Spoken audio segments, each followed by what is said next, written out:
নমস্কার বন্ধুরা, দুঃখজনক হলেও সত্য, বর্তমান যুগে সময়ের সাথে সিজারিয়ান ডেলিভারির হার দিন দিন বেড়েই চলেছে। আমাদের আজকের বিষয় হলো যে সিজারিয়ান যে ডেলিভারি হচ্ছে তা তো আর প্রাকৃতিক প্রসব নয়, তাই না? মানুষ ছাড়া অন্য কোনো প্রাণীর এত সিজারিয়ান ডেলিভারি লাগেও কিনা আমার জানা নেই। তাহলে সবটাই কি ব্যবসা? আজকাল ডাক্তারবাবুরা কি প্রাতিষ্ঠানিক ব্যবসার জন্যই বেশি বেশি করে সিজারিয়ান ডেলিভারি করতে উৎসাহী, বা হবু মাদের কি তারাও কি উৎসাহ দেন?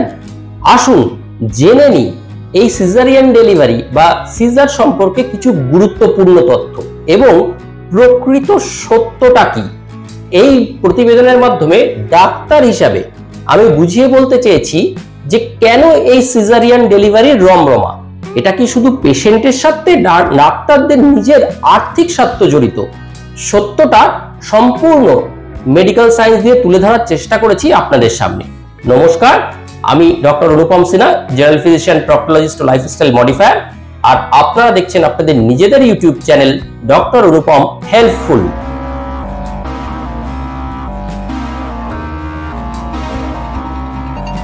প্রথমেই বলি কখন সিজার প্রয়োজন।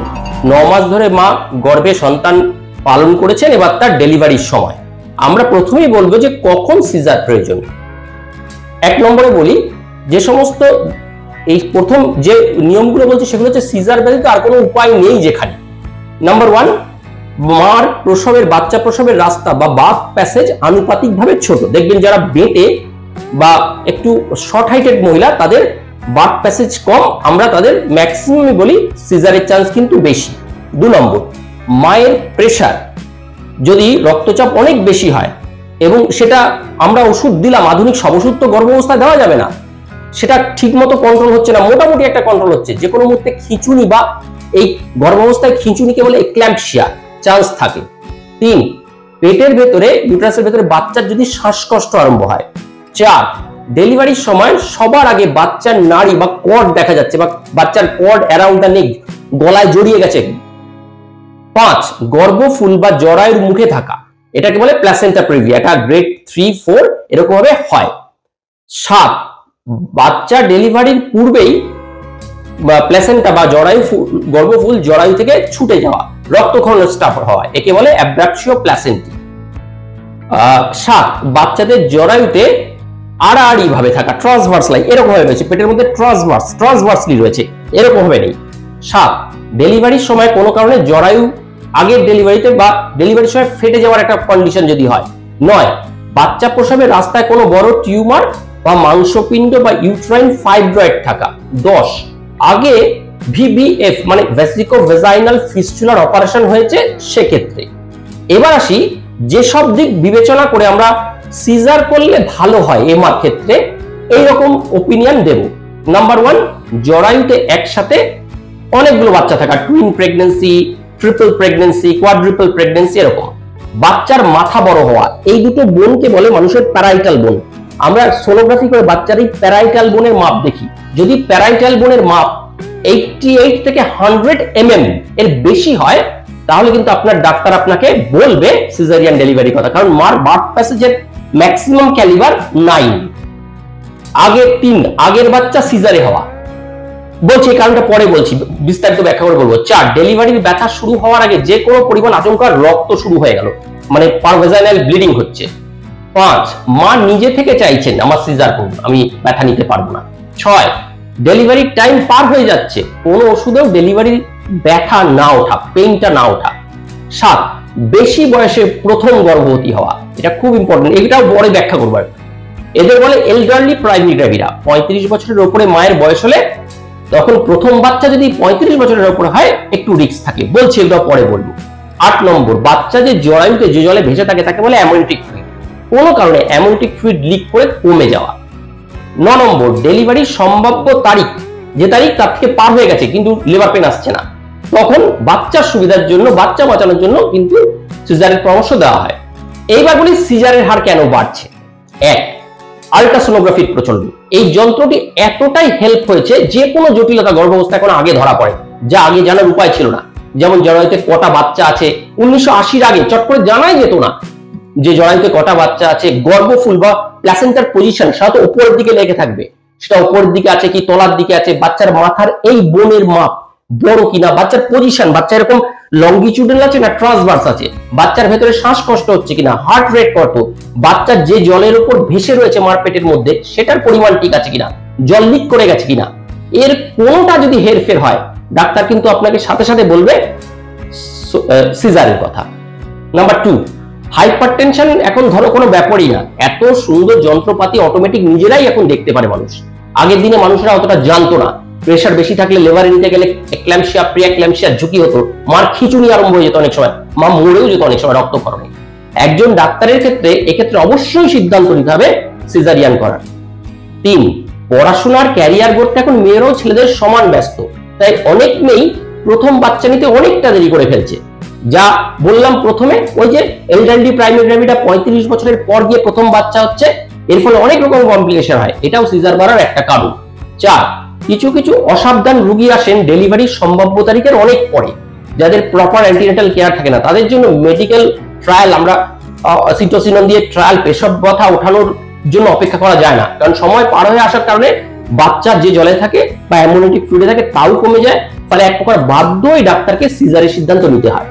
5, বান্ধাত্ব, এখন দেখবেন পলিসিস্টিক ওভারিয়ান ডিজিজ, বেশি বয়সে বাচ্চা নেওয়া, যার ফলে বান্ধাত্ব, প্রাইমারি বা সেকেন্ডারি ইনফার্টিলিটির সংখ্যা প্রচুর বেড়েছে কেস, এবং চিকিৎসায় ওভুলেশন ইনডিউসড ড্রাগ বেশি ব্যবহার করা হচ্ছে, মানে গর্ভে বাচ্চা আসার যে ওষুধগুলো আমরা ব্যবহার করি, যার ফলে অনেক মায়েরই এখন একসাথে একাধিক multiple pregnancy, twin pregnancy, quadruple pregnancy এগুলো হচ্ছে, যার ফলে সিজার করা কিন্তু টুইনের ক্ষেত্রে খুব দরকার হয়। 6, আগেদের মায়েদের সম্মান করেই বলছি, সচেতনতা অনেকটা কম ছিল, তাদের ঘন ঘন গর্ভধারণ, 80 সালের আগে দেখুন না আপনি, ঘন ঘন গর্ভধারণ প্রসব হতো। একবার সন্তান প্রসব ঝুঁকি নিয়ে যদি আপনি ভ্যাজাইনাল ডেলিভারি করাতে পারেন, পরবর্তী ঝুঁকিগুলো অনেক কমে যায়, অনেক সময় কমে যায়, এটা পরে বলছি। কিন্তু এখনকার মায়েরা অনেক সচেতন, প্রসবকালীন জটিলতা এড়াতে অনেকেই স্বেচ্ছায় ডাক্তারকে সিজার করতে পারে। 7, সর্বোপরি যখন টার্সিয়ারি মেডিকেল কলেজ বা হসপিটালে আসছে ডেলিভারি কেসগুলো, বেশিরভাগ রোগীরই বাড়িতে কিংবা প্রাইমারি হেলথ সেন্টারে চেষ্টা করেছেন কমপ্লেক্সে নর্মাল ডেলিভারি করার, কিন্তু এই লেভেলে আসার পর যখন আসছেন তখন হচ্ছে না, তখন রেফার করা হচ্ছে মাকে টার্সিয়ারি হসপিটালে কিছু করার জন্য, তখন দেখা যায় বাচ্চাদের হাতে, ডাক্তারদের হাতে সিজার করা ছাড়া আর কোনো উপায় থাকে না। 8, প্রথম বাচ্চাটা যদি সিজারে হয়, পরবর্তী বাচ্চার ক্ষেত্রে কিন্তু সিজার করাই বেশি নিরাপদ, কারণ সেহেতু সিজার এক্ষেত্রে প্রায় প্রথমে যে সিজার হয়েছিল সেই সিজারই কিন্তু পরবর্তী সিজারকে ডেকে আনবে, কারণ যদি ওই যে দ্বিতীয় বাচ্চাটার ক্ষেত্রে আমরা ট্রায়াল রান দিতে যাই, সেক্ষেত্রে আগে সিজার লাইন ফেটে যেতে পারে, এবং এই ফেটে ইউটেরাইন রাপচার হওয়ার চান্স প্রতি 200 জনে একজনের, অতএব 0.5%। বাচ্চা মার মৃত্যু হলে কে বাঁচাবে, কে রিস্ক নেবে? 9, গবেষণা দেখা যাচ্ছে 1960 এর পর থেকে ক্রমবর্ধমান ভাবে 1914 অবধি এই সিজারের ফলে ম্যাটারনাল মর্টালিটি, মানে কমপ্লিকেটেড প্রেগন্যান্সিগুলোতে মার মরে যাওয়ার এবং বাচ্চা মরে যাওয়ার ফিটাল মর্টালিটি এবং ম্যাটারনাল মর্টালিটি রেট অনেক কমে এসেছে।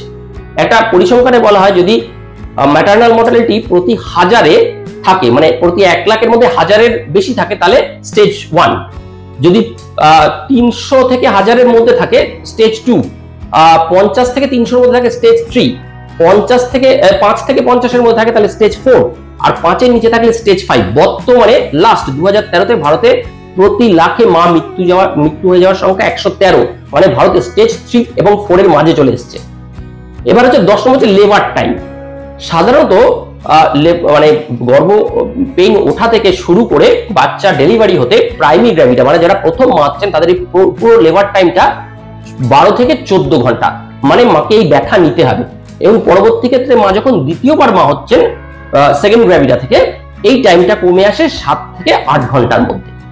এবং এক্ষেত্রে আপনার যদি আপনি প্রাইভেট ক্লিনিকে আপনি ডেলিভারি করান, ডাক্তারবাবুকে কিন্তু প্রাইমারির ক্ষেত্রে 12 থেকে 14 ঘন্টা বা 16 ঘন্টা 19 ঘন্টা বসে থাকতে হবে, সেকেন্ড গ্র্যাভিটার ক্ষেত্রে 7 থেকে 8 ঘন্টা বসে থাকতে হবে, অতএব ডাক্তারবাবুর হাতে কিন্তু সেই টাইম নেই।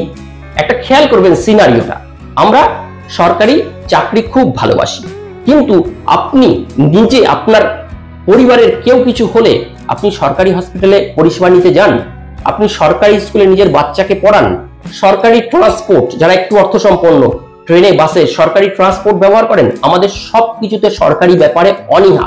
আমরা ভাবি সরকারি ব্যবস্থা মানে সেটা দুস্থ, দরিদ্র, নিঃস্ব, হত মানে সম্বলহীন তাদের জন্য। যারা একটু আপডেটেড, আর্থিকভাবে সম্বল, তারা কিন্তু সরকারি পরিষেবাকে ভালো চোখে দেখি না, সরকারি চাকরি করাটা ছাড়া। কারণ মেয়ের বাবাও সরকারি চাকুরি জামাইকে কিন্তু বিয়ে দিতে চান, প্রাইভেটে যারা উচ্চ পদস্থ তাদেরও খুব একটা পছন্দ নয়। তাহলে আপনি যদি 16 ঘন্টা, 18 ঘন্টা, 19 ঘন্টা যদি লেবার পেন করাতে চান, এবং তাহলে কনস্ট্যান্ট প্রথম যে মা হবেন 12 থেকে 19 ঘন্টা তাকে মনিটর করতে হবে। তার জন্য ডাক্তার, হাউস স্টাফ বলুন, ইন্টার্ন বলুন, বা ডাক্তার, রেসিডেন্ট সার্জন একমাত্র সরকারি হসপিটাল আছে। Trend nurse, GNM, ANM, BSc সরকারি হসপিটাল আছে। প্রাইভেট হসপিটাল আপনার জন্য একটা ডাক্তারকে অতক্ষণ এঙ্গেজ রাখতে পারবে না। ডাক্তারবাবুর নিজের পার্সোনাল চেম্বার আছে, 1000টা রুগী দেখা আছে, 1000টা কাজ আছে। আপনি প্রাইভেট পরিষেবায় কি করে এক্সপেক্ট করছেন আপনার জন্য একটি ডাক্তার 19 ঘন্টা এঙ্গেজড হয়ে বসে থাকবে? সেকেন্ড ডেলিভারির ক্ষেত্রে 8 ঘন্টা থেকে 9 ঘন্টা এঙ্গেজড হয়ে বসে থাকবে? সম্ভব না। অতএব সিজার কিন্তু বাড়বে। এরপর বলছি ইবিএসি মানে ভ্যাজাইনাল ডেলিভারি আফটার সিজারিয়ান, মানে যার একবার সিজার হয়ে গেছে সে মা এবার দ্বিতীয়বার যখন বাচ্চা হবে ভ্যাজাইনাল ডেলিভারিতে চাইছে। এটা ক্ষেত্রে করতে গেলে মিনিমাম দুটো বাচ্চার মধ্যে 18 থেকে 20 মাসের গ্যাপ দিতে হবে প্রথম বাচ্চাটা হওয়ার পর। এবং দ্বিতীয় ক্ষেত্রে পজিশনটা বাচ্চার ভার্টেক্স মানে হেড সবসময় লংগিটিউডাল নিচের দিকে থাকতে হবে। আর তৃতীয় ক্ষেত্রে ডাক্তাররা আমরা রিস্ক নিতেও একটু ভয় পাই, কারণ যার প্রথমবার সিজার করে বাচ্চা হয়েছে তার কিন্তু দ্বিতীয়বার করতে গেলে প্রতি 200 জনে একজনে ওই যে প্রিভিয়াস সিজার লাইন ওটা বাস্ট আউট হয়ে যেতে পারে। অতএব প্রথমবার একবার যদি সিজার হয় ডাক্তারবাবুরাও কিন্তু দ্বিতীয় প্রেগন্যান্সির ক্ষেত্রে চেষ্টা করেন যে যেন সিজারই হয়। তা এই সমস্ত জিনিসটা বুঝিয়ে বললাম। এরপর একটি গল্প বলি। 2006 সালে চীনে লিওং বলে একটি মেয়ে প্রেগন্যান্সি নিয়ে আসে। 9 মাস সে চেক আপ করেছে, চীনের উন্নত স্বাস্থ্য ব্যবস্থায় চেক আপ করেছে, কিন্তু যখন সে ডেলিভারিতে যায় সে এবং তার পরিবার চায় যেন তার নর্মাল হয়। তারা সব জেনেছে নর্মাল ডেলিভারি হলে মার রিকভারি তাড়াতাড়ি, বাচ্চা ভালো থাকে, অমুক তমুক হেনা তেনা। কিন্তু যখন লেবার টেবিলে 12-14 ঘন্টা সে লেবার পেন নেয় তখন কিন্তু সে তার কাছে সেটা ইনটলারেবল হয়ে যায়। হ্যাঁ, এবং লেবার যন্ত্রণা ছটপট করতে করতে হসপিটালের 5 তলা থেকে লিওং ঝাঁপ দিয়ে আত্মহত্যা করে ফেলে এবং নিচে পড়ে যাওয়া মাত্র সে মরে যায়। চীন জুড়ে প্রবল বিতর্ক এবং সমালোচনার ঝড় বয়ে যায় যে মাতৃ শরীরের অধিকার, মেয়েদের শরীরের অধিকার কার? মেয়ের নিজের, মায়ের নিজের, না তার ইনলসদের, না তার স্বামী, না তার স্বামীর পরিবারের?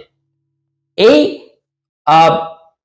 ঘটনাটা আমাদের তৃতীয় বিশ্বের দেশগুলোতে আরো বেশি। উন্নত বিশ্বের দেশের স্বাস্থ্য ব্যবস্থার পরিকাঠামো অনেক ভালো, তারা রুগী পিছু সময় দিতে পারে, তাদের প্রাইভেট সেক্টরটা এত ডেভেলপ না। আমাদের দেশে সরকারি নীতির কারণেই হোক বা যে কারণেই হোক, যেহেতু আমরা প্রাইভেট সেক্টরটা বেশি পছন্দ করি, সেইখানে কিন্তু আপনাকে এপিডুরাল অ্যানাস্থেসিয়া দিয়ে লেবার পেন কমিয়ে লেবার করানো নর্মাল। 19 ঘন্টা লেবার, প্রাইমারি ক্ষেত্রে 12 থেকে 19 ঘন্টা, এবং মাল্টি সেকেন্ড গ্র্যাভিটা থেকে 7 থেকে 8 ঘন্টা ডাক্তারবাবুর অ্যাভেলেবিলিটি সম্ভব নয়, এটা মাথায় ঢুকিয়ে নিতে হবে। তাহলে আরেকটা রইল কি, গভর্নমেন্টের তো আপনি যাবেন না, আপনি প্রাইভেটে যাবেন, ডাক্তারবাবুর অত সময় নেই। আপনাকে ডাক্তারবাবু তার পার্সোনাল চেম্বার আছে, তিনি সোনোগ্রাফি করেন, রুগীদের সময় দেওয়ার ব্যাপার আছে, তার কোনো কাজ নেই। বলুন তো আপনি 17-18 ঘন্টা আপনার জন্য ট্রায়াল দিয়ে বসে থাকবে? তাহলে এই সমস্ত কনসিকুয়েন্স মাথায় রাখলে আপনারা বুঝতে পারবেন যে কেন আমাদের এখন এই সিজারিয়ান সেকশনটা বাড়ছে। আবার বলছি, ভগবান কিন্তু সৃষ্টি করেননি, ঈশ্বর খোদা আল্লাহ কিন্তু এইভাবে, এটা অপ্রাকৃতিক প্রসব।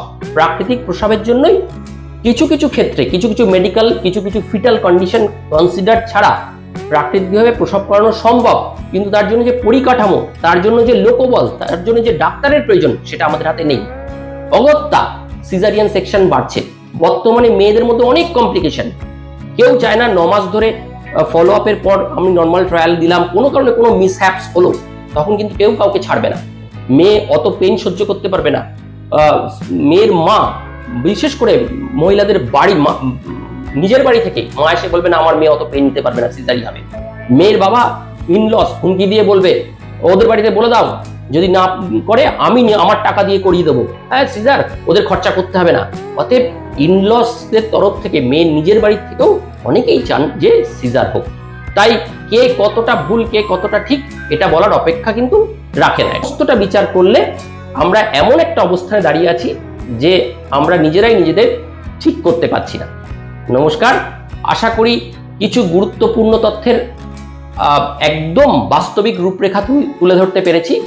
এরকম অনেক ইনফরমেটিভ ভিডিও পেতে আমাদের সাথে থাকুন, আমাদের চ্যানেলটিকে লাইক, সাবস্ক্রাইব, শেয়ার করুন, আর কি আমাদের ভিডিওগুলো এনজয় করুন। ভালো থাকবেন।